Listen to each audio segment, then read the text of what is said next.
Un chef de l'État est au service du peuple qui le nourrit et le blanchit. Il n'est pas un entrepreneur privé pour faire ce qu'il veut et quand il veut. Les moyens financiers mis à sa disposition le sont pour la mission qui lui est confiée, c'est pourquoi rendre compte de tout ce qu'il fait, doit être la devise de tout chef de l'État ou président de la République. C'est pourquoi dans tous les pays qui se respectent et où les dirigeants respectent leur peuple, les populations sont informées en avance de tous les déplacements de leurs premiers responsables politiques. Le jour, l'heure, le lieu et le motif du déplacement sont communiqués par les services compétents, et c'est ce qui permet à la presse audiovisuelle, écrite et radiophonique de s'apprêter en envoyant leurs reporters selon l'importance de l'événement. Chez nous au Togo, la confusion quant aux droits et devoirs du chef de l'État est telle que personne ne sait plus dans quel système politique nous vivons. Sommes-nous en république? S'agit-il d'un royaume? Ou bien avons-nous affaire à un système politique tellement bizarre auquel les experts devraient chercher une définition? Jamais un régime politique aussi dictatorial soit-il, à travers le monde, n'a eu du mépris pour son peuple comme nous le vivons au Togo.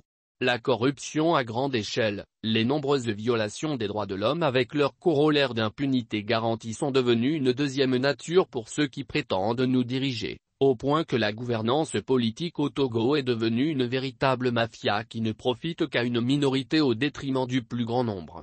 En dehors de Faure Gnassingbé qui, apparemment, n'aurait de compte rendre à personne de tout ce qu'il fait, il y a le gouvernement composé de personnalités qui, prises individuellement, sont supposées être des têtes bien faites. Mais le travail du gouvernement, si on peut l'appeler ainsi, est tellement inefficace ou inexistant que le pays tout entier va droit dans le mur sur tous les plans. Quant à la bande à Madame Yava Djibouti Tsegan, c'est l'un des plus grands scandales de la gouvernance Gnassingbé. Cette comédie de parlement togolais fait la honte de tous les vrais parlements au monde.